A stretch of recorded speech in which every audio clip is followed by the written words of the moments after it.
In late May, Mamdani appointed New York City's new sheriff, a guy named Edwin Raymond.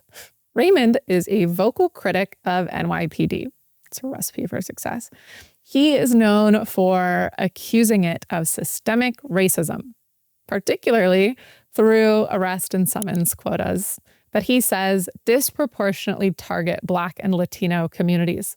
He has described modern policing as linked to historical slave patrols and has pushed for reforms. Yeah, because let's put a guy in charge of the police who hates the police. That's a really good idea. Raymond wrote a book in 2023 called An Inconvenient Cop, where he argued that pressure for low-level arrests and summons in minority neighborhoods constitutes systemic racism embedded in the system, not just individual bias. He claimed officers were pushed to meet quotas targeting Black and Hispanic people for minor offenses under the idea that it prevents bigger crimes. We have a video of him just showcasing his ideas, so let's listen to him. Live time. Meet New York City's new sheriff. Just simple individual racism. It's the racism that's interwoven in the system by the way of the enforcement quotas in Black and Hispanic communities. But those cops are then being instructed and pressured to get the low-level arrest with the belief that it stops the more serious things from happening. There's absolutely no empirical evidence to support that. So many studies have been done. It's nonsense. There's no correlation between over-enforcement of innocuous infractions and a plummet in crime. But this is what a lot of police departments carry. From slave patrol, some people feel this thing was never designed to work. Wait a second. Yeah. Educate some okay. Maybe 2 or 3 people who've never heard about a slave patrol. So slave patrol were basically militias, if you will, during the time when slavery was legal, whose job was to catch runaway slaves. And after the Civil War, many of them literally just rolled over into police departments. He wants to be victim survivor. Very likely I would have probably said abolish. You know, every now and then you get a good argument as to why abolition is probably the better answer. Mm-hmm. There are many reform measures that have failed because, one, it's not incentivized. White cop, Black guy, racist, and racism was definitely involved. But what I saw was the embedded, lasting, systemic racism in the form of pressure for arrest and summonses. Critical race theory not only starts with that, but it explains where implicit bias comes from. He wants to abolish the police. Who do you think that's going to hurt first? Women and children. And by the way, you actually can mass incarcerate your way out of crime. El Salvador just did it. So has Argentina. He says there's no data. I actually don't even know the point he was making. He was just using a ton of buzzwords. There's a ton of data that says you can mass incarcerate your way out of crime. Actually, all the data that's pulled says that. He's just stupid.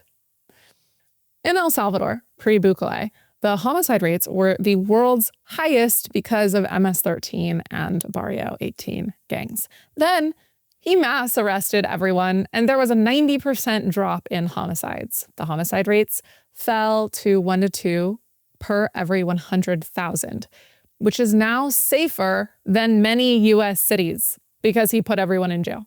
Do you know what he wasn't concerned about? Optics. He prioritized the safety of his citizens. It is not our fault that Black people commit more crimes. If you want to fix that, fix the culture instead of demonizing the police officers for doing their job. Per capita, Black people commit murder at a rate 6 to 8 times higher than everyone else in America. For robberies, it's 8 times higher. Black offenders overall commit 52 to 56% of known homicides in this country. Young Black men commit a disproportionate share of crime. They're 2 to 3% of the population, but commit 30 to 40% of US murders. That's just the data from the FBI. And honestly, the numbers are probably even worse than this because it's been watered down by leftists who don't want this information out there and don't want the truth out there. That's a cultural problem, not a police problem.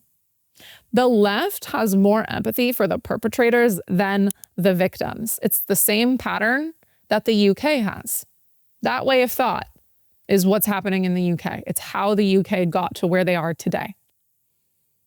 Call the police arresting the people committing the crimes racist because they want to peddle the narrative that the perpetrators are actually the victims of systemic racism. Don't look at the truth. Don't analyze the data. Don't talk about the real problems. If you do that, you're racist.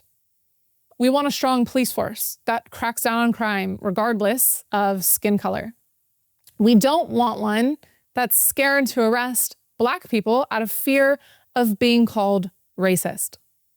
So anyway, I guess New York City is getting everything they voted for. Good luck. Good luck. What else is happening in New York City? I'm so glad you asked. You might not be, but here we go. June 2nd, the New York City Council hosted their first ever Pride Ball.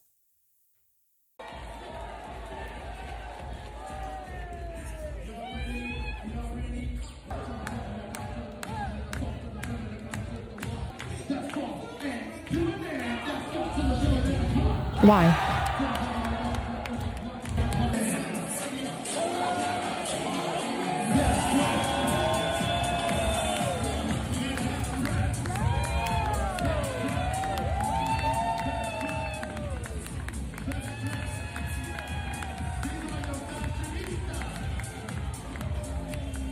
This is City Hall.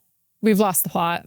It's videos like this where I put my head down and I say, you know what? The Western world deserves everything that's coming. What a clown show. LGB really should cut ties with this circus. That's not gay. That's mental illness. Why is it in our government? Do whatever with your freedom. Honestly, I'm glad you have it. But I don't particularly like that this is happening in government buildings. Feels a bit like a joke is being made. And why are they so loud and in our face about it? Just be normal and then we wouldn't care. Stop pushing it on us.